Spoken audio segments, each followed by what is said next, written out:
올해 한국의 ETF 시장 규모는 약 300조 원에 달할 것으로 보이며 국내 주식형 ETF는 최근 65%에 달하는 수익률로 주목받고 있습니다. 하지만 단순한 수익률 이상의 이야기가 있습니다. ETF는 왜 투자자들이 선택하는 핵심 상품으로 자리 잡았을까요?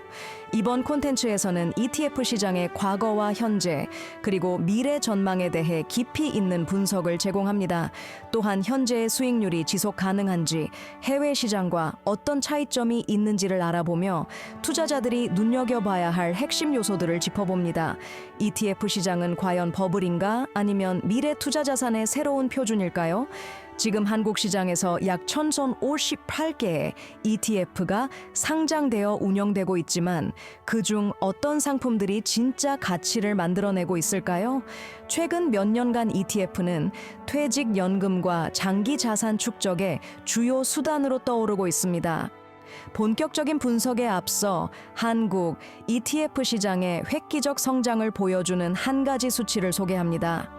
현재 한국의 ETF 시장 규모는 약 300조 원에 달하며 이는 5년 전과 비교해 2배 이상 성장한 셈입니다. 현재 국내 ETF 시장의 핵심 변화는 두 가지로 요약될 수 있습니다. 첫째, 퇴직연금에서 활발히 유입되는 안정적 자금, 둘째, 다양한 테마형 상품의 출시입니다. 특히 최근 인기 있는 테마형 상품으로는 인공지능, AI, 친환경 에너지, 그리고 디지털 트랜스포메이션이 꼽힙니다. 이러한 변화는 단순히 시장 규모의 증가뿐 아니라 개별 투자자들이 다양한 투자 옵션에 접근할 가능성을 극대화하고 있습니다. 하지만 동시에 일부 상품의 과도한 마케팅과 정보 비대칭 문제는 여전히 논란이 되고 있습니다. ETF의 역사는 1993년 미국의 S&P 500 지수를 추종하는 SPI 상품에서 시작되었습니다.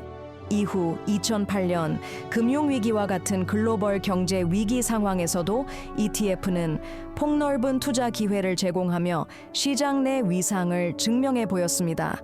한국에서는 2002년 KODX 200이 핵심 역할을 담당하며 산업 기반이 마련되었습니다. 이후로 ETF는 점점 더 다양한 투자 테마를 기반으로 확장되었습니다.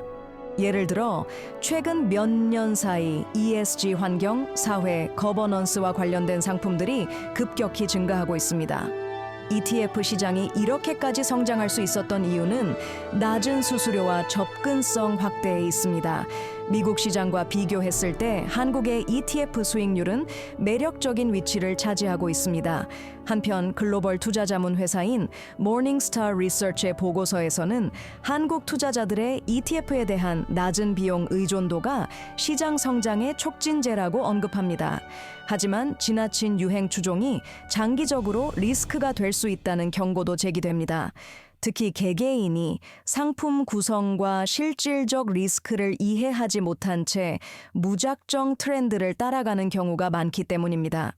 2020년 코비드-19 팬데믹 이후 주식시장에 대한 접근 방식이 변화함에 따라 ETF는 투자자들 사이에서 중요한 대안으로 자리 잡았습니다. 실제로 팬데믹 기간 동안 여러 주식형 ETF가 시장 조정을 효과적으로 헤쳐나갔습니다. 예를 들어 미국의 ARK 이노베이션 ETF는 최근 몇 년간 기술주에 집중하며 대중적 인기를 끌었습니다. 한국에서도 같은 시기에 유사한 테마를 따르는 ETF들이 마켓 셰어를 확장했습니다. 전문가들은 향후 한국 ETF 시장의 주요 성장 동력으로 퇴직연금의 비중 확대와 AI 및 기술 기반 상품의 출시를 꼽고 있습니다.